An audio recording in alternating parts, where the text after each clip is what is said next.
Story अजनबी आवाजें सच्ची घटना पर आधारित है।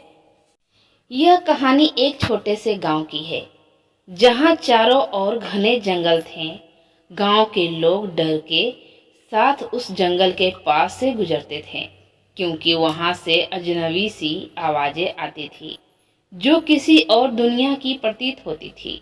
लेकिन गांव वाले इस पर बात करने से कतराते थे क्योंकि उनकी मान्यता थी कि जो भी उस आवाज की पीछा करता है वह कभी वापस नहीं आता।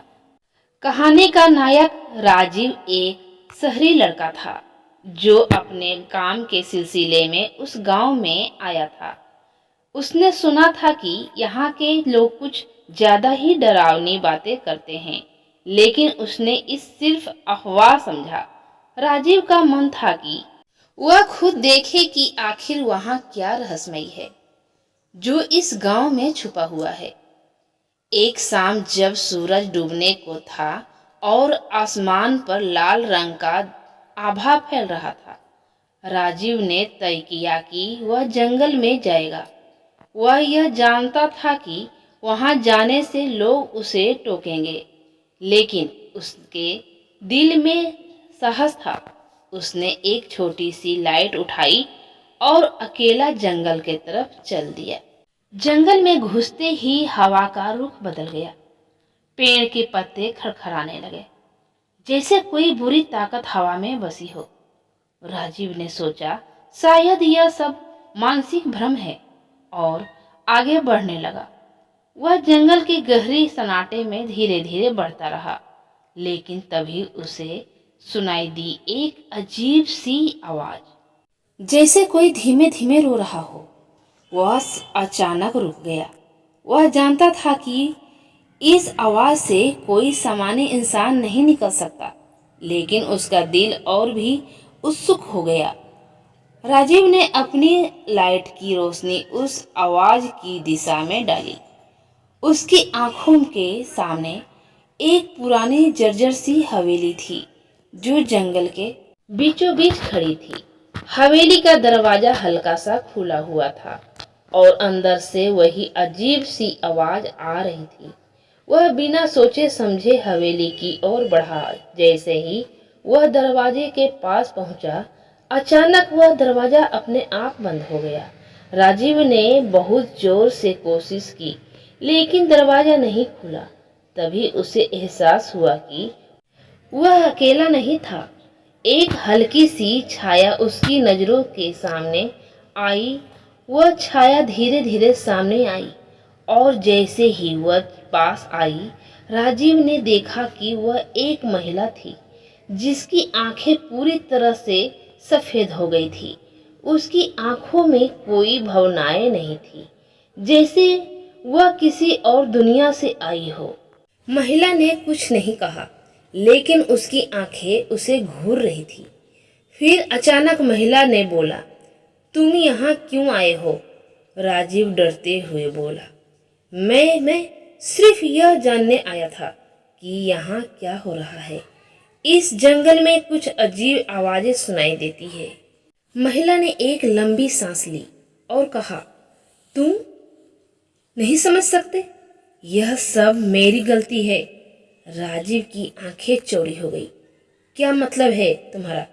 उसने पूछा। महिला ने फिर अपनी कहानी सुनानी शुरू की। उसने बताया कि वह एक समय में इस गांव की एक सामान्य लड़की थी जो अपने परिवार के साथ खुशहाल जीवन जीती थी। लेकिन एक रात जब वह जंगल में अकेले चल रही थी, उसने एक अजीब सी छाया देखी। वह छाया उसे अपने साथ ले गई और एक प्राचीन मंदिर में बंद बना दिया।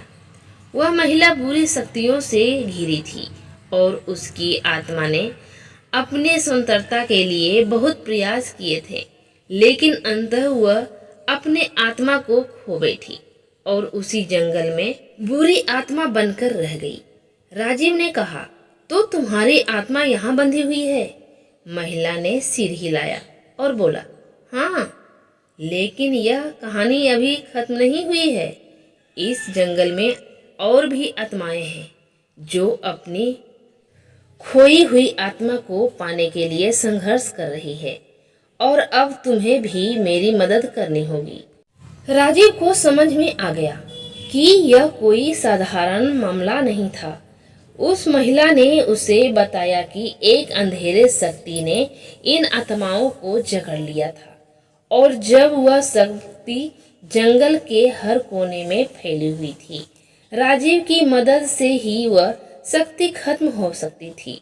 लेकिन महिला ने उसे एक पुराना जादुई ताबीज दिया और कहा, तुम्हें यह ताबीज उसे शक्ति के पास ले जाना होगा।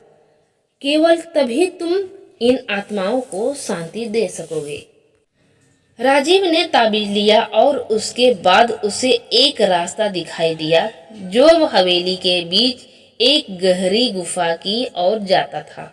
वह रास्ता बहुत संकीर्ण था और चारों ओर अंधेरा था। जैसे ही वह गुफा में घुसा, उसे महसूस हुआ कि कोई बहुत बड़ी ताकत उसके पास आ रही है। अचानक एक तेज आवाज आई और राजीव की आंखों के सामने वह अंधेरे शक्ति उभरी।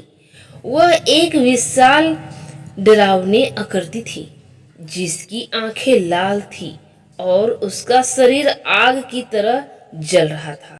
राजीव ने ताबीज उठाया और उसे उस अंधेरे शक्ति की ओर फेंक दिया। ताबीज ने चमकना शुरू कर दिया और धीरे धीरे वह शक्ति गायब हो गई। साथ ही गुफा की दीवारों से एक हल्की सी रोशनी निकलने लगी और वह सभी आत्माएं शांत हो गई। राजीव ने वापस जाकर महिला को बताया कि वह शक्ति अब खत्म हो चुकी है।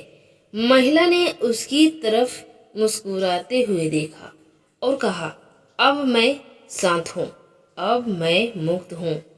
वह महिला धीरे धीरे गायब हो गई और राजीव ने देखा कि जंगल का वातावरण अब शांत और स्वच्छ हो गया था। लेकिन जैसे ही वह लौटने के लिए मुड़ा, उसे एहसास हुआ कि हवेली अब सिर्फ एक खंडहर रह गई थी और जंगल भी बदल चुका था। वह समझ गया कि कभी कभी कुछ रहस्यों को जानने की कीमत बहुत बड़ी होती है। कहानी का अंत।